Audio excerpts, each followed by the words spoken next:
Coura, genius. I asked Mr. Daniels if I can renew my book at the library, and he smiles like I gave him a cake. Sure, he says. Then he hands me an envelope. Since you're heading that way, will you give this to Mrs. Silver for me? Sure. You have to hand it to her, though, and you have to wait until she opens it and writes a response, and then return it to me, okay?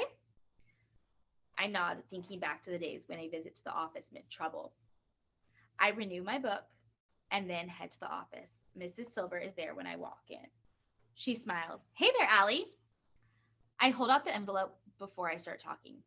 I guess I want her to know right away that I'm not in trouble. I have a message from Mr. Daniels. She holds up a finger telling me to wait 1 minute while she speaks with her daughter and picks up the phone. I mean to listen in on their conversation, but something else catches my attention. The poster with two hands reaching for each other. The one I was asked to read but couldn't. I walk over and stand in front of it.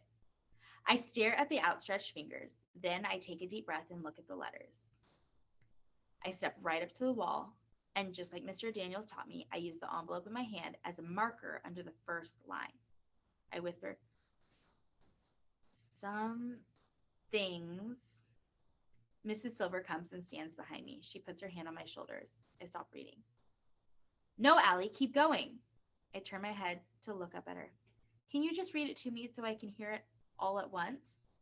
Mrs. Silver reads, sometimes the bravest thing you can do is ask for help. C. Connors. Allie, she asks. I turn. Her voice cracks. I want you to know how sorry I am about the bumpy road we had for a while. I'm proud of all of the strides you're making, all the hard work you're doing. We should have picked up on your learning differences before, but you were so bright and, well, I hope you'll give me another chance to help. I nod, looking over at that poster, and thinking how I should have asked for help. But at the time, it took more bravery than I had, I guess. Hey, she says, didn't you have a letter for me? Yeah, Mr. Daniels said you were supposed to read it before I leave. She opens the envelope and reads it as she walks to her desk. Then she laughs and turns toward me. Did he tell you what this says? I shake my head. It says, the student delivering this note is our student of the month for hard work and a good attitude. Me? I ask. Are you sure it isn't a mistake? She laughs. My brother Travis will never believe this, I tell her, but in my heart, I know he will. He'll be happy for me and mess up my hair and say, good going, Al. She writes a note for Mr. Daniels and hands it to me. I leave the office and am told right away to stop running by a teacher. So I do.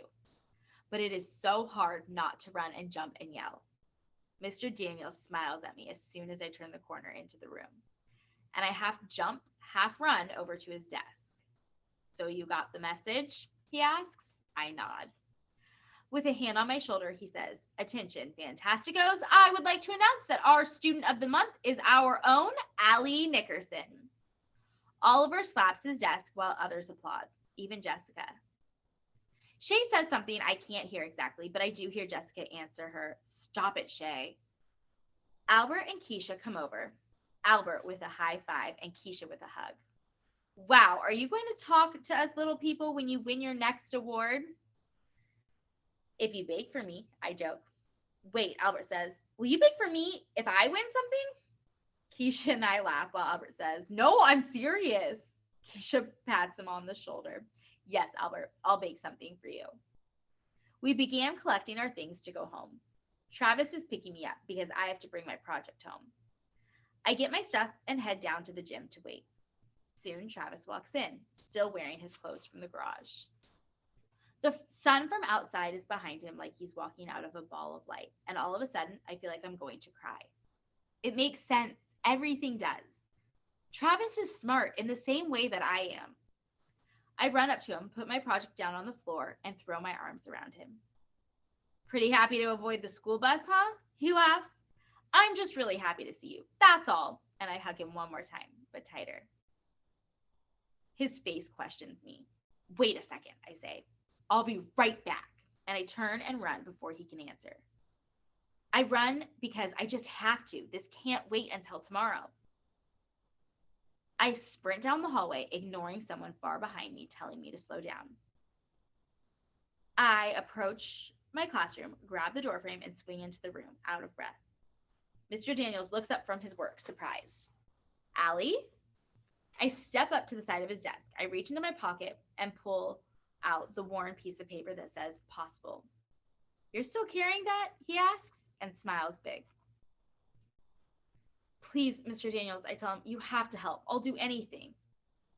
He stands. What's wrong, Allie? Please help my brother. I take a step forward. He needs to learn to read too. I think of the poster in Mrs. Silver's office. Mr. Daniels' hand reaching for mine and mine reaching for Travis's. Of course, Allie, I'm happy to help. Your brother's picking you up today, right? I nod, feeling so grateful for Mr. Daniels. I wonder if he knows that I came into 6th grade wondering what would even become of me. Now I have dreams I know I can chase down. I'll set the world on fire someday and come back here and tell him so. Okay, he says, you go ahead. I'll be down in a minute to talk with him about what we can do. I run from the room, but slow down, thinking, aware of every step. Eventually, I'm back at the gym, back to my big brother, who has stood by me and helped me always, who's believed in me no matter what I said. Travis is standing there with his hands in his pockets, looking up at the light streaming through the windows. Across the top of the gym, I watch him for a while. Finally, he sees me and smiles. I hand him the tattered piece of paper that says possible. Here, this belongs to you now. He looks confused. For me? Mr. Daniels isn't far behind me. He shakes Travis's hand. Hello there, Travis. I've heard a lot about you. He looks down at me. Quite a little sister you have here. Travis does that half smile. Yeah, she is. So, Mr. Daniels says, apparently, Allie thinks we should talk. Okay, he says, brushing his chin with his knuckles. Mr. Daniels explains to him what we do after school and invites him to join us. I look up, Travis swallows hard and nods. I knew Travis would be brave enough to say yes. A mind movie lights up in my head, of our last name written in neon lights in the window of Travis's new place. And there's another mind movie of me being happy, reading and making my art and finding a special Allie-shaped place in the world. But these mind movies won't go into my sketchbook of impossible things because I know they will actually happen. I lean back against my big brother and feel his hands on my shoulders.